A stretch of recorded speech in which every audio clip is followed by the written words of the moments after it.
নিজ হাতে নিৰ্মিত ড্ৰোন আকাশত উৰুৱাই চমক নলবাৰীৰ এগৰাকী ছাত্ৰৰ। আকাশত উৰিছে যুৱকজনে সাজি তোলা ড্ৰোন। 20 বছৰীয়া এই ছাত্ৰগৰাকী হ'ল নলবাৰী জিলাৰ পশ্চিম নলবাৰী চাহপুৰৰ জ্যোতিষ্মান বৰ্মন।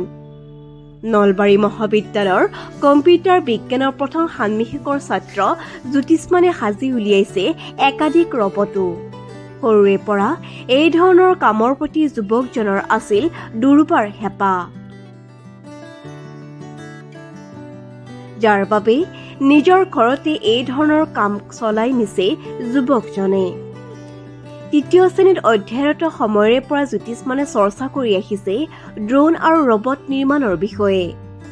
মানৱৰূপী ড্ৰোন নিৰ্মাণতো সম্প্ৰতি ব্যস্ত হৈ আছে জ্যোতিষ্মান। সামাজিক মাধ্যমৰ সঠিক ব্যৱহাৰ কৰি দেশ বিদেশৰ বিভিন্ন ব্যক্তিৰ পৰা ড্ৰোন আৰু ৰবট নিৰ্মাণৰ কৌশল আয়ত্ত কৰিছে জ্যোতিষ্মানে। জ্যোতিষ্মানৰ সপোন ড্ৰোন আৰু ৰবট নিৰ্মাণৰ ক্ষেত্ৰত অসমখনক আগুৱাই নিয়াৰ।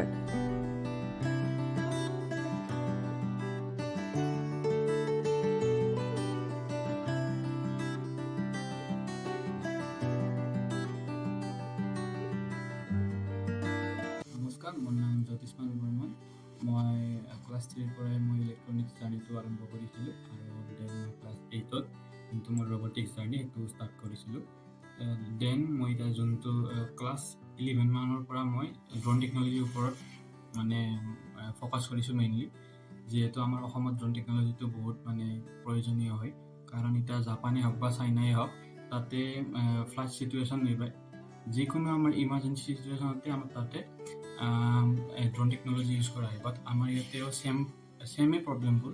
চ' সেইকাৰণে মই ভাবিছোঁ কি আমাৰ অসমতো যাতে ড্ৰোন টেকন'লজিটো দিব পাৰোঁ মানে ওলাই কিনে। বৰ্তমান মই 3খন ড্ৰোন বনাইছোঁ। চ' এখন হৈছে কোৱাডকপ্টাৰ, যোনখন আমাৰ পেলোড দাঙিবৰ কাৰণে ইউজ হয়। দেন ছেকেণ্ডখন হৈছে মোৰ FPV, যোনখন হাই স্পীড ড্ৰোন হয়। বেচিকেলি FPVবোৰ চব মিলিটাৰীৰ কাৰণে হয়, মিলিটাৰী বেছ।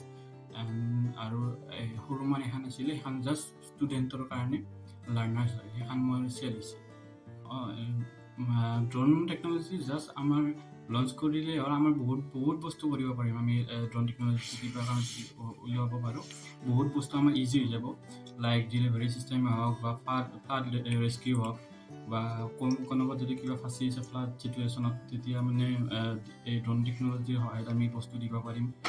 আমাৰ নৰ্মেল যোনটো লজিষ্টিক থাকে সেইটোতো আমি ড্ৰোন টেকন'লজিটো এড কৰিব পাৰিম। ভৱিষ্যত পৰিকল্পনা ক'ব গ'লে এতিয়া মই বেচিকেলি এতিয়া মই চাইছোঁ যে এইটো মানে যোনখন মোৰ ডাঙৰ ড্ৰোন, সেইখন মই ওলাই কিনে মই ডেমো দিব পাৰোঁ চবকে, যাতে গম পাই মানে গোটেই চিষ্টেমটোৰ প্ৰচেছটো কেনেকুৱা হ'ব। চ' সেইটোৰ ওপৰত মই এতিয়ালৈ মানে কাম কৰি আছোঁ এতিয়ালৈ।